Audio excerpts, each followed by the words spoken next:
This is Charlotte Talks. I'm Eric Spanberg, in for Mike Collins. Help wanted. The city of Charlotte needs a new mayor, but if you want the job, you better hurry. Applications are due next week.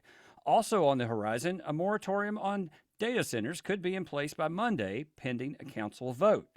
In Raleigh, State Representative Alan Chesser voices frustration with Mecklenburg County leaders over the death of Dominique Moody.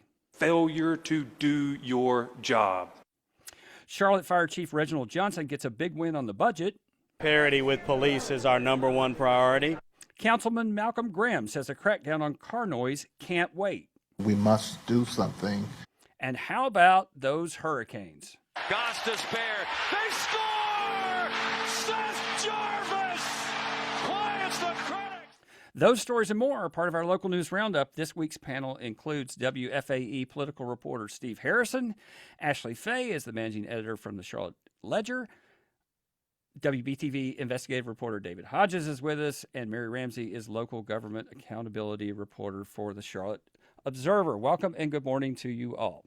Morning, Eric. Morning. Morning. Okay, it's graduation season. Here's a job opening. You must be 21. You must be a registered Democrat. You must be a registered voter in Mecklenburg County, among other things. What else do we about the process for replacing vials that started this week, Steve? I think, like you said, the applications open Monday, and initially the city said they weren't going to publish the list of people who applied, which was very strange. Joe Bruno at WSOC was kind of pushing them on this, and it took them a while to come around to the idea of putting out these names in public, but they finally did. Right now, 57 people have applied. I would say it's safe to say they're not, most of the names on the list just are not well known and are not going to be under consideration. I think there are two former elected officials. Former Mayor Jennifer Roberts has put in her name. Former city council member and Mecklenburg Commissioner Harold Cogdell has applied. We still haven't had yesterday's applications updated. So we've got Thursday, Friday, Monday, Tuesday. We've got a lot more time, but no one on the city council as of yet has applied, including James Mitchell, who said he wants the job. I think you'll see kind of a late rush on Tuesday from the important players. If they feel like they have a chance to be named, they're going to come in right under the radar, is my guess. I want to ask the most important question, which is, I believe we have an applicant from Denmark. Is that correct? That I am not sure, but yes, like I said, it's certainly possible. So you mentioned Tuesday, June 9th is the deadline. The timetable that they're working on is to have a selection, I think, by June 22nd, and then have this person sworn in by July 1st. Of course, Mayor Lyles has said she would stay till June 30th or later if needed. David, my question for you, how likely is it that council gets this done on time? It's certainly possible. It depends on all who applies, whether we get some of these applications coming from council members themselves. As has been rumored and talked about, a decent number of these council members probably want to run for mayor in the next election, and that could make it difficult to get the amount of votes necessary for someone. So maybe not. We'll see. But the entire process is mostly, some of it's going to be in public. We're going to have in-person candidate forums on June 15th. And like you said, should have that appointment by June 22nd. Steve, what are you hearing from council members about James Mitchell in particular? He had sent that email with the outline of how he envisioned the role and promised not to run if he was appointed as interim mayor. What's the temperature right now on that? Yeah, when that came out, I guess that was a week ago, I believe. Yeah, so in that kind of he sent that email to council over the weekend, and there seemed to be this momentum that, oh, James has the 6 votes, it's going to happen. And then it was kind of a not so fast that, well, maybe he doesn't have 6, and people, they kind of, so I think Councilmember Mitchell is still working to try and get there and get those 6 votes. I mean, a big thing is that promise where he said, if I am named the next mayor, I will not run for mayor in 2027. That, of course, is a huge deal, as David said, to this council. And then Councilmember Mitchell, though, had said, I mean, he had told the Black Political Caucus on the Interstate 77 toll lanes, I will definitely vote to rescind this. And then the vote to rescind came up and he had to apologize and says, I can't do this. So, he has flip-flopped pretty recently, and I think that's going to be on a lot of council members' minds, whether he'll keep his word on not running. How much do you think the baggage of him having to step down a couple of years ago factors into this, as well as if he was appointed or anyone who's on council is appointed, then you have to fill the council position?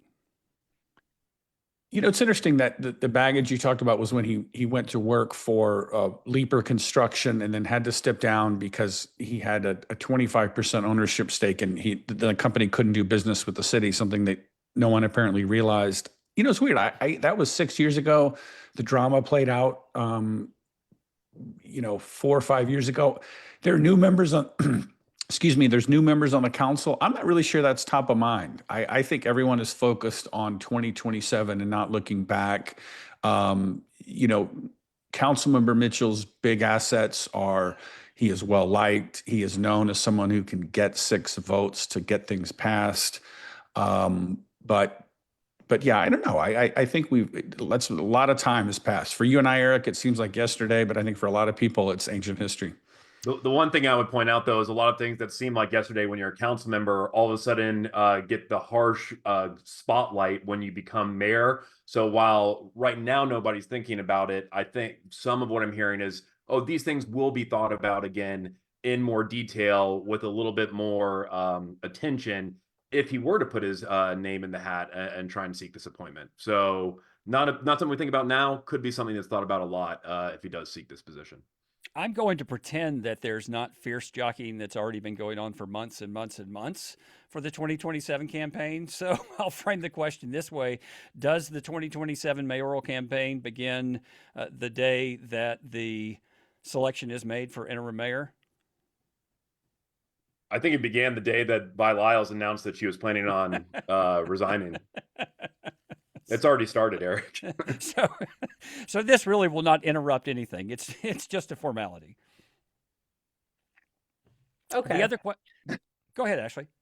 No, I was just saying, it is exactly to David's point. I think even what we've seen with the rescission, what we've seen with Black Political Caucus, all of this is in pursuit of that mayoral position next year, and whatever happens with the appointment, I think is going to set up for that for sure. But yeah, please proceed.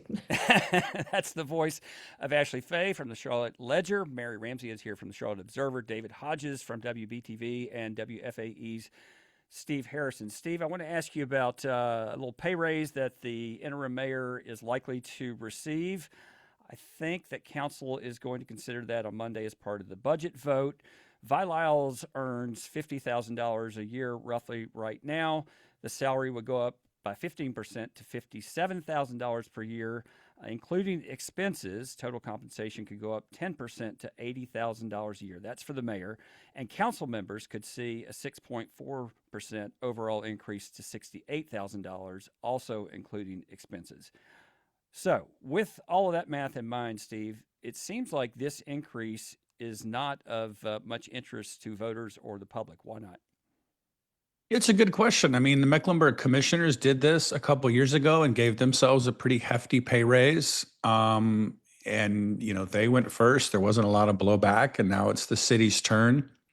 I think it's kind of a philosophical debate. I mean, there was this old school idea of public service as, you have made your money elsewhere. You have a job. This is a very part-time position.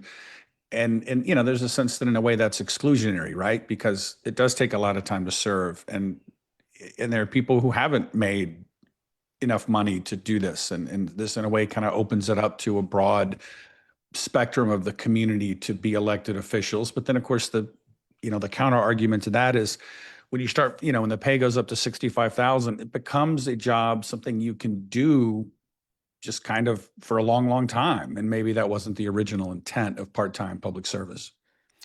On Monday, Deputy City Manager Allison Craig explained how a moratorium on data centers will work. Anything that submits a full set of construction plans before a moratorium went into effect would be exempt. Anything that Once that moratorium goes into place, we will not be accepting any more applications. Ashley, remind us where we're going with this idea of a moratorium on data centers and what it entails.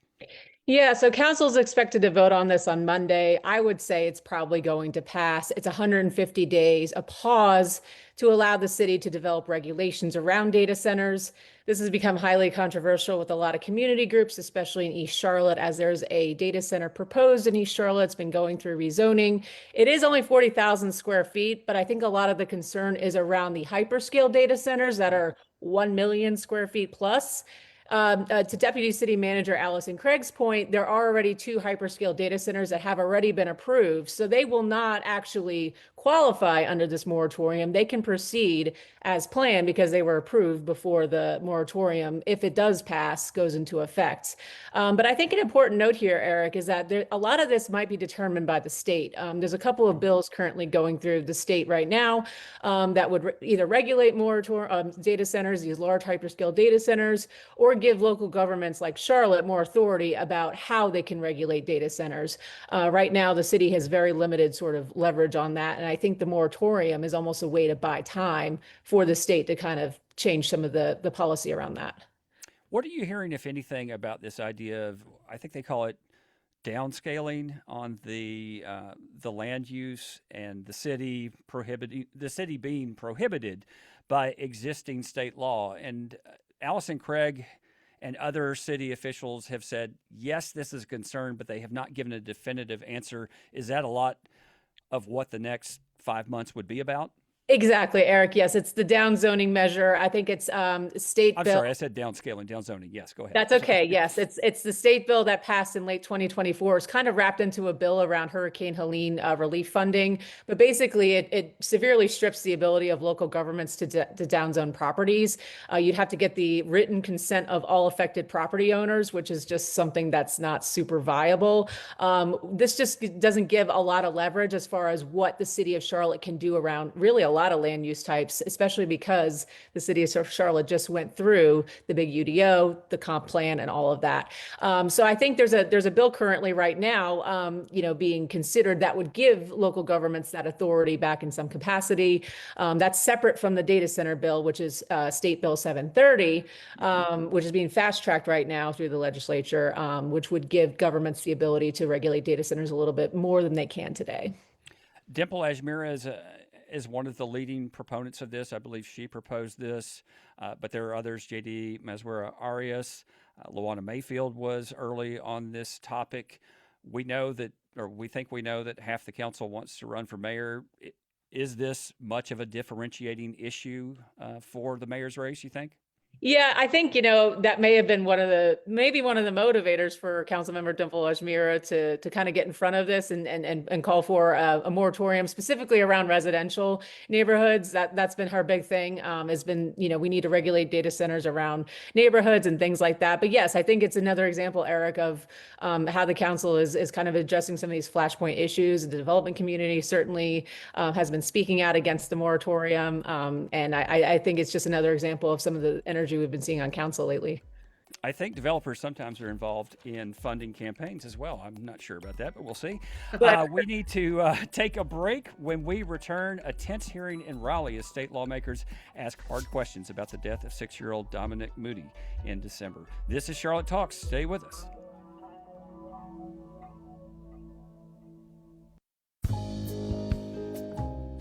Coming up on the next Charlotte Talks, the historical significance of Black family reunions. They're still going strong but have roots in the years following emancipation as formerly enslaved people attempted to rebuild family connections. Today they serve as a living record of history, preserving oral and other traditions, food, stories, and more. We take a closer look at this tradition Monday at 9 right here on WFAE. I'm Scott Tong. President Trump called Israel's Prime Minister Netanyahu crazy in a call on the Iran war and pursuing peace. Israel's ambassador to the UN has spoken out about the ongoing war. When a regime chants death to Israel, death to America, we take it seriously. We speak to the Israeli diplomat next time Here and Now. And you can tune in to Here and Now coming up today at noon right here on 90.7 WFAE. WFAE recognizes the Law Office of James, McElroy, and Deal as a founding member of our corporate circle. We're grateful for the support of these companies that believe in the power of local independent journalism.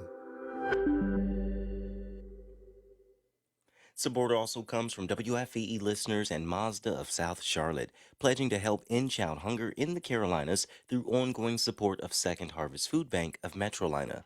Details about this initiative at mazdaofsouthcharlotte.com. This is WFAE. Back on Charlotte Talks, I'm Eric Spanberg in for Mike Collins, and this is the local news roundup with Ashley Fahey of the Charlotte Ledger, Steve Harrison from WFAE, WBTV's David Hodges, and Mary Ramsey from the Charlotte Observer. Mary, you were in Raleigh on Thursday as county leaders testified before the House Oversight Committee about the traumatic life and death of 6-year-old Charlotte girl Dominique Moody. They heard from the sheriff, the police chief, social services, and other authorities. What differences and similarities stood out to you from their testimony? Yeah, so I think one of the biggest things to come out of this was County Manager Mike Bryant revealing that 12 county employees faced some sort of discipline over Moody's death. One was terminated, one resigned, 10 others were disciplined. That was new information. And there were also a lot of questions from the committee about what they said were some inconsistencies between what the county had said previously about the situation versus some of the testimony they offered yesterday, as well as what they said were some discrepancies between the state Department of Health and Human Services report on this case versus what the county was saying. So a lot of questions still about how exactly this 6-year-old girl ended up dead in East Charlotte. Cabarrus County Representative Brian Echevarria said that the circumstances surrounding her death were even worse than those of the events surrounding Irina Zarutska last summer when she was fatally stabbed on a CATS light rail train. I've sat here for most of the day just listening, and this is the most upsetting hearing we've had. And that's hard because we also had Irina here, that hearing. So, Mary, as unspeakable as all of this is, it's worth reminding everyone of the circumstances that prompted this hearing. How did we get here? Yes, so Dominique Moody, as you said, was a 6-year-old girl. She was found dead in December at her aunt's home in East Charlotte. The aunt had been granted custody of Dominique and her sister, who had grown up in Cumberland County. And according to court records and the coroner's report, Moody weighed just 27 pounds when she died. Her body showed signs of abuse and malnourishment. According to court records, she was kept in a dog crate. She was not enrolled in school as a 6-year-old girl. So just a lot of really, as you said, just unspeakable, gruesome details discussed yesterday and in court records about what happened to this little girl. And you and others have reported on the numerous calls for investigation, reports, and really none of it led to anything. What did we hear from the county as to why nothing happened? Yes, so there were 12 calls in the last 5 or so years to Mecklenburg County. CMPD also had been at the home multiple times, but ultimately the children were not removed. And that was one of the big questions yesterday. How did social workers and officers go to this home, which, according to public record, was dilapidated? And not see that there was an issue with these children that need to be followed up with. The county has said they are working to address these issues. They have been placed on a corrective action plan by the State Department of Health and Human Services, who sent a letter in late May to the county saying that after reviewing Moody's case file and because of the issues they found there, about 100 other social services cases, they found some, quote, broad systemic issues. So the county's message back has sort of been, we're taking initiative to address these issues proactively. But I think one of the biggest points of contention in yesterday's hearing was how nothing was done in this specific case. At one point, Representative Alan Chesser, who's been sort of beating the drum on this case in Raleigh, seemed to imply that at some point, someone in Mecklenburg County Social Services had presented the option of removing the children from the home and that a supervisor did not follow through on that. He then walked that back and said that a supervisor had altered a social service employee's description of an injury to Dominique Moody that had been reported before her death. The county said they have no record of any dispute within social services about what to do about her. But again, just a lot of questions about how this happened. As I mentioned, 12 employees were disciplined. Mike Bryant said that was the result of an HR investigation that he launched after Moody's death alongside a broader internal investigation of social services. So we'll see what the county tells the state as they put together this corrective action plan. They have 30 days, so till about the end of June, to get that submitted to the state. The state will then have to approve it, and the county will have to keep coming back to show they're making progress. If they don't make satisfactory progress, then the state could potentially take over some oversight of Mecklenburg Social Services Department. One thing that Representative Echevarria made clear is that he does not believe this is a staffing issue. Now I get it, some caseloads are heavy, but these are severe. They were asked earlier. You don't have that many cases with 13 different reports. Of course this should have gotten the attention necessary. And no, staffing will not fix it because staff looked at it. It wasn't that someone didn't get to it, they got to it, and they dismissed it. Mary, was that the prevailing view on the committee? That did come up multiple times, yes. So the county has been emphasizing that their new budget, which takes effect July 1st, includes a large infusion of money into social services, including funding for new employees. And the committee also heard yesterday from a subject matter expert, a social work professor and researcher at UNC Chapel Hill. And she said that while more staffing can certainly be good, especially with growing number of cases and a growing number of complex cases, that what's really needed is better education and training, and also looking at how new technologies can be used to detect red flags within cases, and potentially could have caught the red flags in Dominique Moody's case before she perished. Deputy County Manager Kim Campbell told Representative Alan Chesser, you mentioned earlier, leading this committee, that she agrees someone should be held accountable.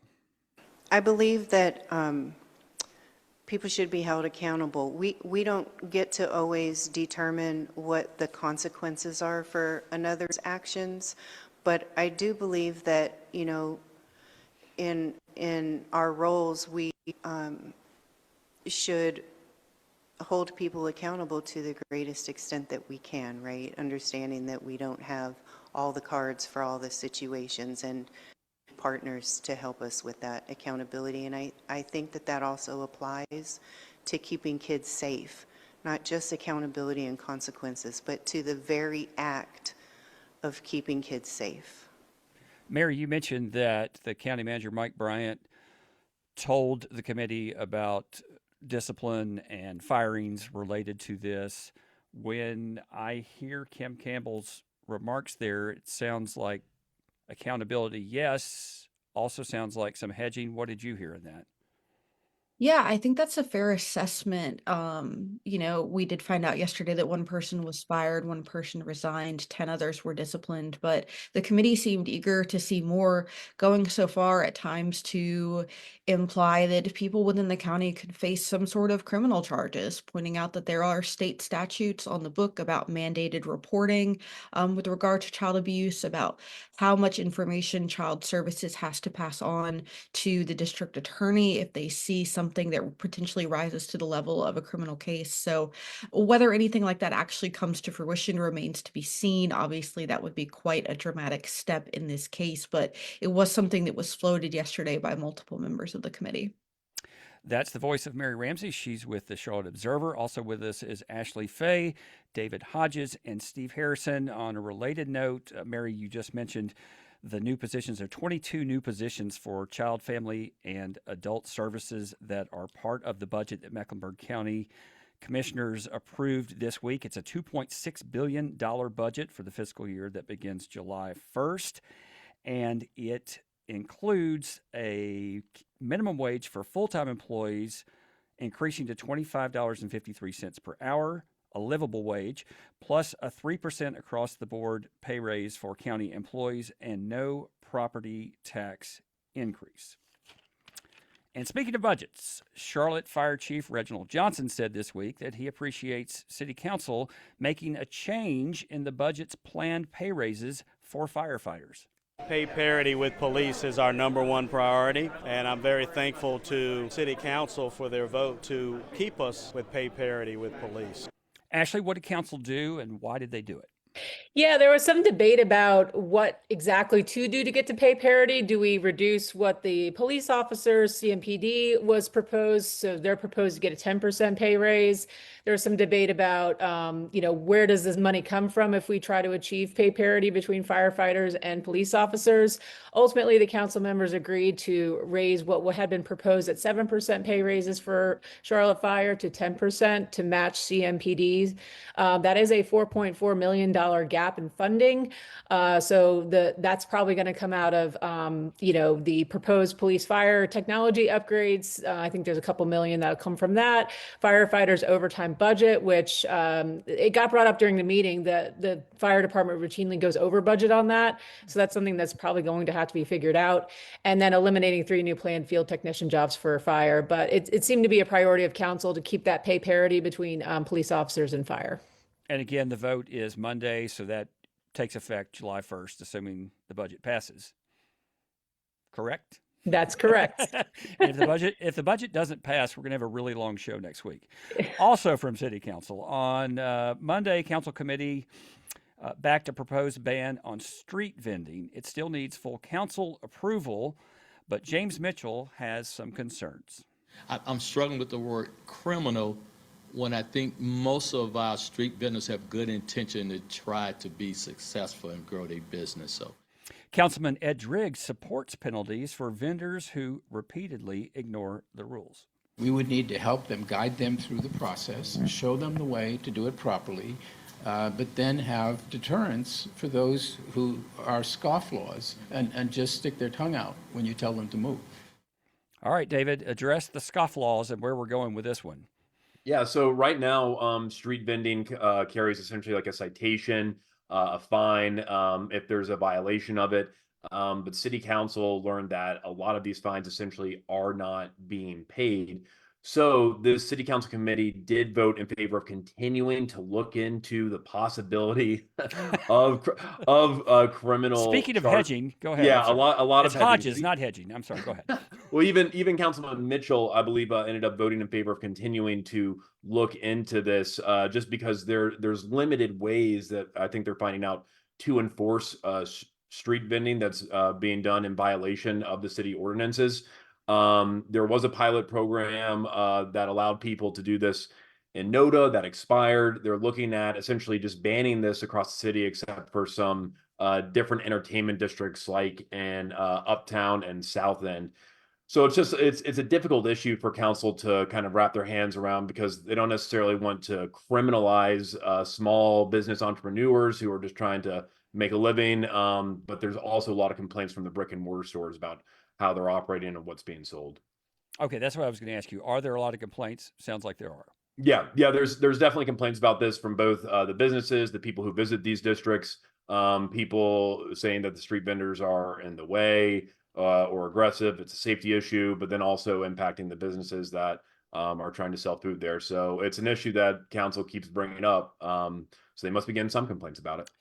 And if it's not street vendors, it's loud cars. Malcolm Graham is among the council members who say they are being inundated with complaints about cars that have modified exhaust systems. Guests too are complaining at night about loud noise 1, 2, 3 o'clock in the morning. And so it's not a question of if we have to do something, we must do something. All right, David, let's rerun this. We did street vendors. What are we doing about loud cars? Well, the city is looking at the possibility of what's called noise cameras, essentially. And these That seems counterintuitive to me. Yeah, how smart do I sound when I say noise cameras? Those two sentences don't jive. But essentially, this would be a way to monitor noise violations from these types of altered mufflers, vehicles across the city. However, CMPD Attorney Jessica Battle says that because North Carolina is a Dillon rule state, meaning the state legislature sets the rules for the towns that they're supposed to follow, the city is not currently legally allowed to install these types of cameras for enforcement purposes.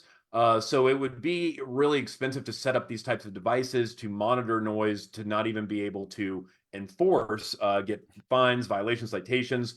So they're talking about the possibility of getting someone in the state legislature to sponsor a bill to allow these types of devices. There's an incredible amount of complaints about this, almost no matter where you live in Charlotte, but especially uptown. I believe a CMPD captain said that it's the #1 complaint they receive is complaints about noise violations regarding these types of vehicles. Based on what you just said, though, it sounds like it's going to take a while before these pieces can be put in place to take action. Yeah, if you're going to get a state lawmaker to sponsor a bill and try, I mean, that the time for that is honestly past for this year. So good job. I say somewhat ironically, the city council getting on top of this ahead of time.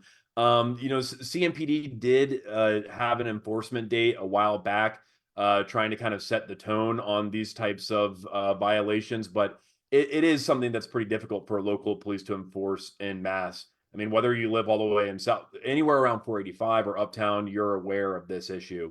So it's going to take some time to fully address. Much more immediate, it seems, Steve, is a request for $23 million for something called the World Military Games, which is an Olympic-style competition that is set to bring 10,000 soldier athletes to the region next year. This one popped up as part of the Economic Development Committee at Council this week. Take us inside how this bubbled up and what the reaction was. Yeah, so the World Military Games, this would be the 8th version of them, the first in the United States. The last time they were held was in Wuhan, China in 2019, right before the pandemic, and then COVID kind of put everything on pause, so they're trying to bring it back. It is supposed to take place in late June and run through July for about 2 weeks in 2027. The City Council's Economic Development Committee was going through just kind of a general presentation on hospitality taxes, and they had a slide up that said, funding requests, World Military Games. And Ashley, I think we were talking before the show that you had said the city didn't mention the number and someone had to ask. That's right. And then when the city said, well, $23 million, and I think that's cash and in-kind, contributions. There was kind of a couple of council members who groaned, that was a big, big number. And so I assume this goes onto the scroll, the long list of things looking for funding, but we don't have a decision coming, at least imminently. Yeah, I mean, apparently the founders of the games or the local organizing committee is negotiating with the city. But it's interesting, at this point, if the games happen, they are a little over a year away. They haven't released a list of venues or anything. So we'll be curious to see what happens. And you'll be curious to see what's coming next. Stay with us on Charlotte Talks. It's 9:40. Good morning. You're listening to Charlotte Talks right here on 90.7 WFAE. Coming up at 10 o'clock, the U.S. House of Representatives voted this week to end the war in Iran. While not yet passed into law, it demonstrates a break between the Trump administration and the GOP majority legislative body. 1A discusses the move and much more from this week's news in 20 minutes. Stay tuned.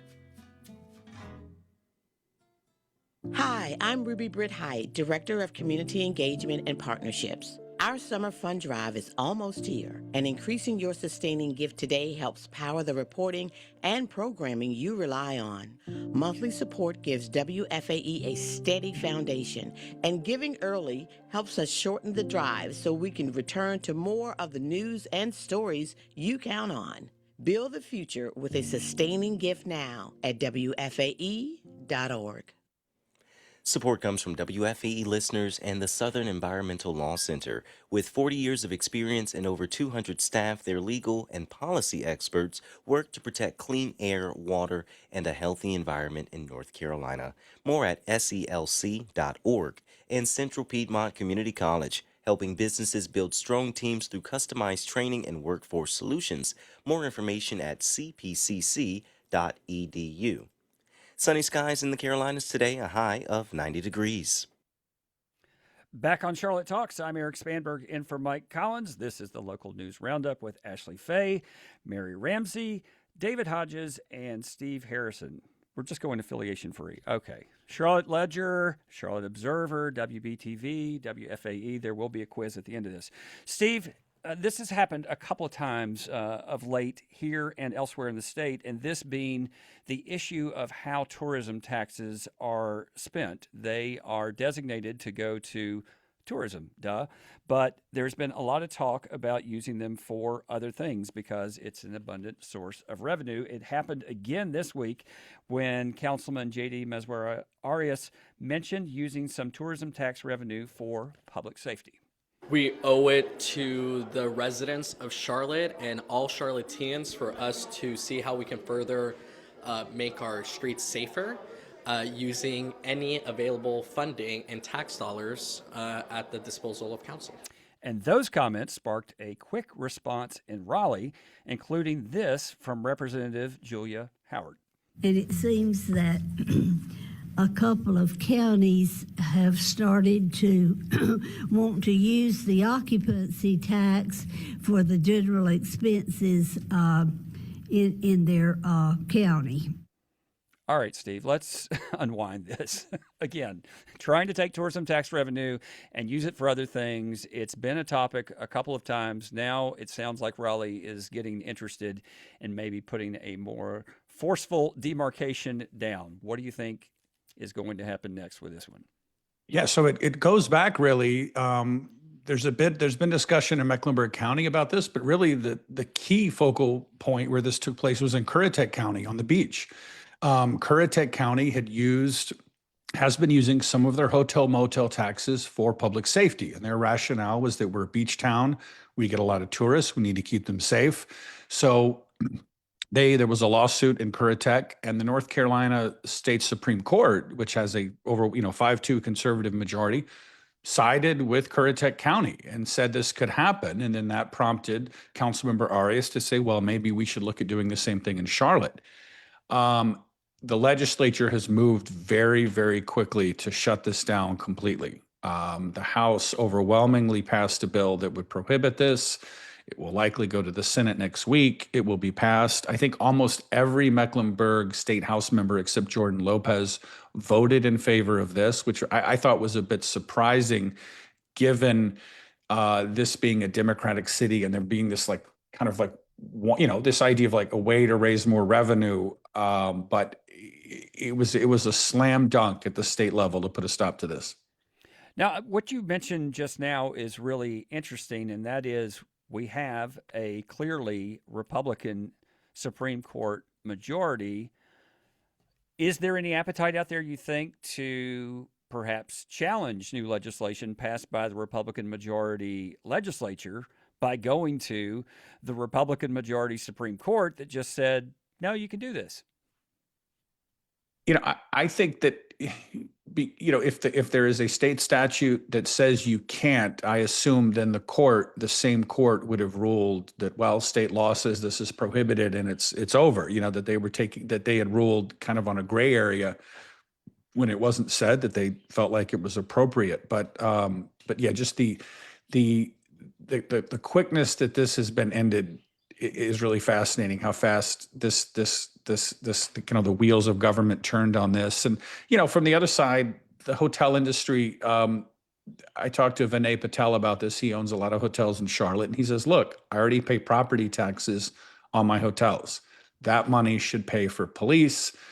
I'm agreeing to tax myself more to bring in events to give myself more business, but don't tax me twice," is what he's saying for the same thing. And it's important to note that some of the most prominent projects in the city are coming from that tax, including an upcoming $800 million renovation of Bank of America Stadium. Yeah. And Steve, going back to the World Military Games presentation that you and Ashley saw this week, at least every briefing I hear says that money is tight, not abundant, and not available to be spread across other services. So I guess there's even a division within city government. Yeah, and this request with World Military Games, it will be interesting how this plays out, because I can't think, and Eric, maybe you can think of something. I can't think of a request, $23 million for a single event, like a standalone. I can't think of anything that comes close to that. The DNC was paid for by private money and a federal security grant. I mean, the DNC involved a lot more money, but it was paid for by other people. $23 million for a 2-week period. That's a lot of money. And it'll be interesting to see. The hospitality industry usually kind of gives council the kind of look like, we want this, we are okay with this, and council usually follows. So it'll be curious to see how all of the different players, what they decide to do with this going forward. Yeah, you're right. I mean, the major NBA All-Star game and other things like that, it's usually in the realm of a couple $1 million. Switching gears, David, on Monday, the U.S. Department of Education disclosed that a Title IX investigation is underway in Cabarrus County to look into accusations that the school system has ignored reports by female students of mistreatment. What is this about, and what is the school system saying? Yeah, so the U.S. Department of Education is alleging that multiple female students within the district have reported being required to dress or undress in the presence of males, kind of locker room, bathroom areas. This all started with a video essentially that was put out by a conservative-leaning organization, Cabarrus County, in which female students were talking about one of their friends who essentially was in this situation. Some of those students and parents then also spoke at a school board meeting. This got on the radar of Congressman Addison McDowell, and once that happened, he put in a request for the Department of Education to conduct this investigation. And once you have a congressman doing that, it's going to be happening. Cabarrus County Schools, they did issue a statement. They didn't say a whole lot. They said that they remain committed to providing safe, respectful, and legally compliant learning environment for all students, but they say they really can't comment much beyond that while this investigation is pending. And do we know how long it's been going? So the investigation just started on Monday. There was a similar report about something like this in 2024 that went viral, and the district officials said they investigated it back then and found that there was essentially no truth to this situation. So it'll be interesting to see what the Title IX investigation finds, whether it goes back to that incident or if there's new incidents. We'll have to just wait and see. Ashley, we learned this week through newly released tax statistics from the county that the Border Patrol surge last November, ordered by the Trump administration, cost businesses in East Charlotte and on South Boulevard, where those patrols took place. What kind of hit did they absorb?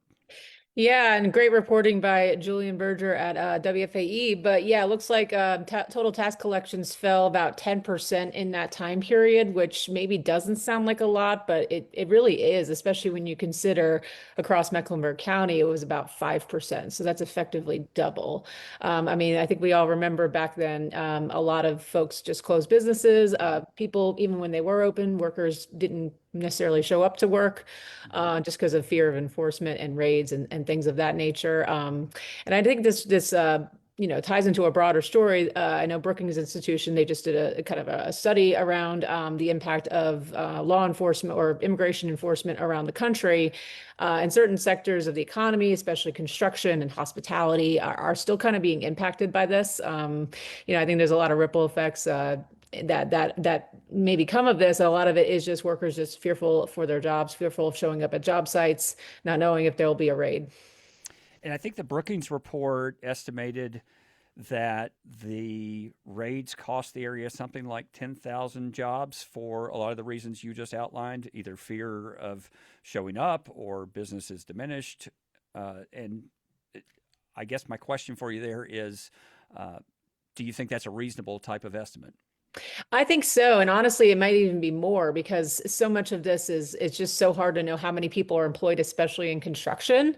We do know that between 20 to 40% of the workforce there, which is a very wide range, are potentially made up of undocumented immigrants.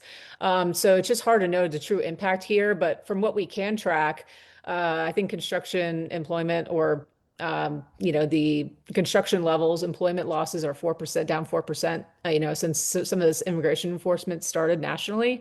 And this is an industry, especially construction, that is already very labor constrained. And when you're labor constrained, you don't have people coming into job sites. Sometimes those get shut down. Things just raise in price because then you have to raise your wages to get workers back on site. There's just a lot of ripple effects here.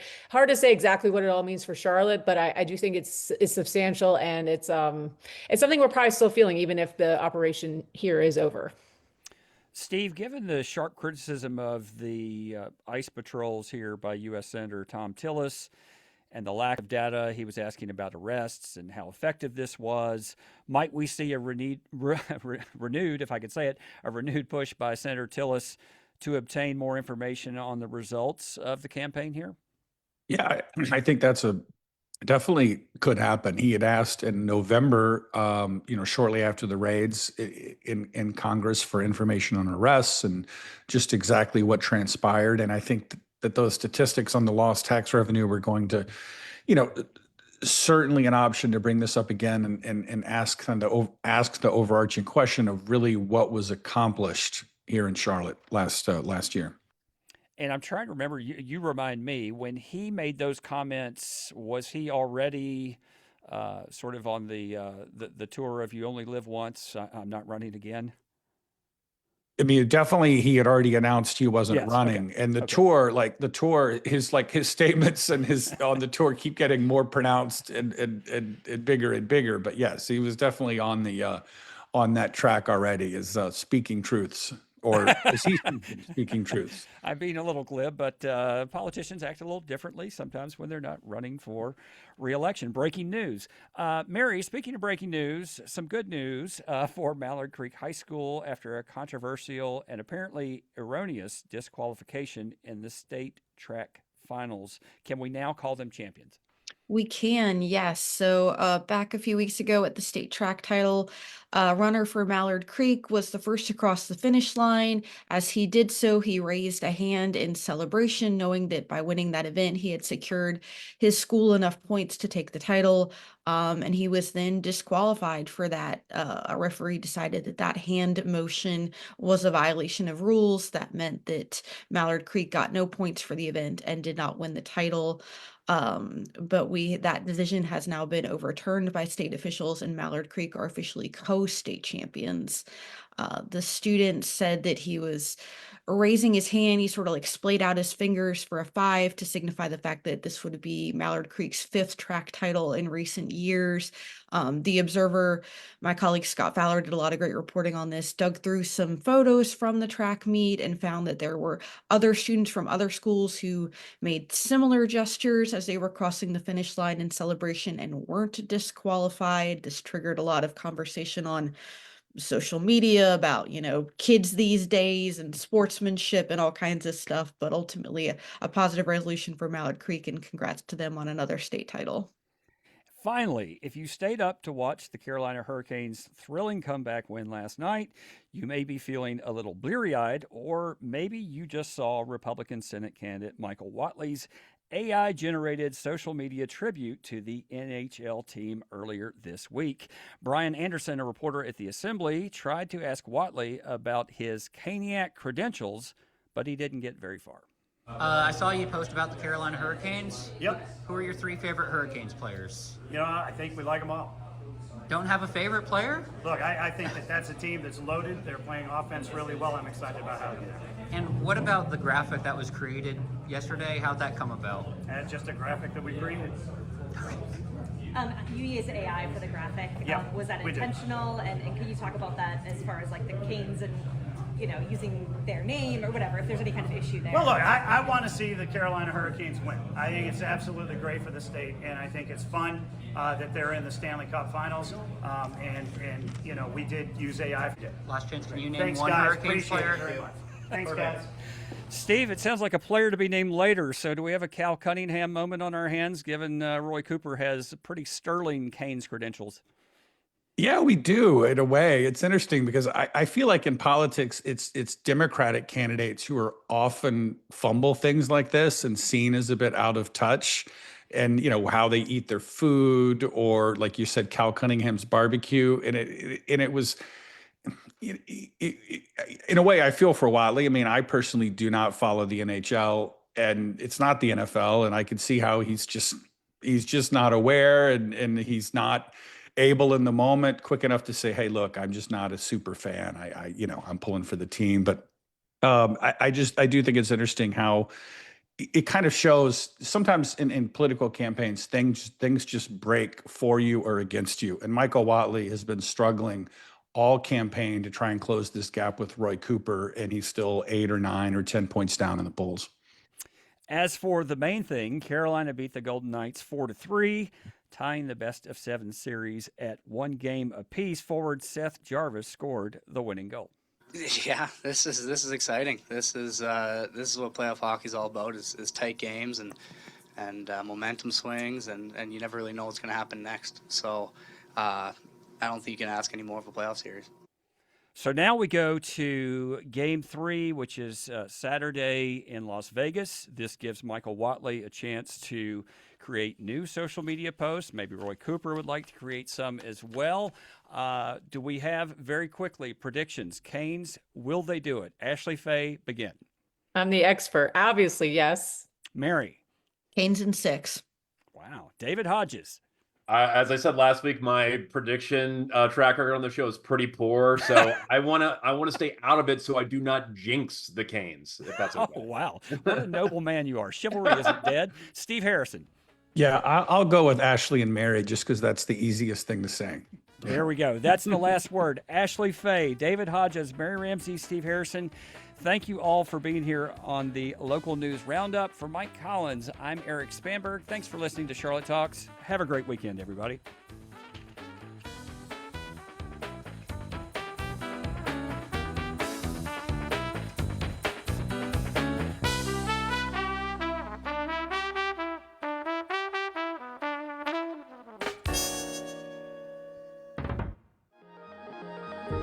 Charlotte Talks is a production of 90.7 WFAE. Support for Charlotte